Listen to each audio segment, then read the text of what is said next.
കുറച്ച് വർഷങ്ങൾക്ക് മുമ്പ് അച്ഛനെ താമസം മാറാൻ സഹായിക്കാൻ ഞാൻ ടെക്സാസിൽ നിന്നും ലുസിയാനയിലേക്ക് പോവുകയായിരുന്നു.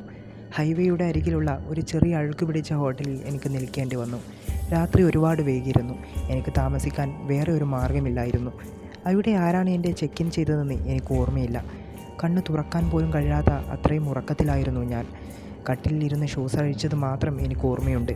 അപ്പോഴാണ് എൻ്റെ മുറി മറ്റൊരു മുറിയുമായി ഒരു വാതിൽ വഴി ബന്ധിപ്പിച്ചിരിക്കുന്നത് ഞാൻ കണ്ടത്. വാതിലിൻ്റെ ലോക്ക് കണ്ടപ്പോൾ അത് പൂട്ടിയിരിക്കുകയാണെന്ന് എനിക്ക് തോന്നി. ഞാൻ വേഗം കട്ടിൽ കിടന്നുറങ്ങി. കുറച്ച് സമയം കഴിഞ്ഞ് ഞാൻ തിരിഞ്ഞു കിടന്നു. എത്ര നേരം ഉറങ്ങിയെന്ന് എനിക്കറിയില്ല. പെട്ടെന്നാണ് ഭയാനകരമായ രീതിയിൽ എൻ്റെ ഉറക്കം ഞെട്ടിയത്. ഏതോ കൂർത്ത ആയുധം കൊണ്ട് ഒരാൾ എൻ്റെ പുറകിൽ കുത്തി.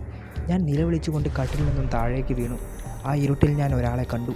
നീളൻ മുടിയുള്ള മെലിഞ്ഞ ഒരു മനുഷ്യൻ. അവൻ വേഗം ആ വാതിൽ തുറന്ന് അടുത്ത മുറിയിലേക്ക് ഓടിപ്പോയി. ഞാൻ നിലവിളിച്ചുകൊണ്ട് പാർക്കിങ്ങിലേക്ക് ഓടി. പിന്നീട് എന്നെ ആശുപത്രിയിൽ എത്തിച്ചു. എൻ്റെ പുറത്തു നിന്നും കത്തിപ്പോലെയുള്ള ഒരു ആയുധം ഡോക്ടർമാർ പുറത്തെടുത്തു.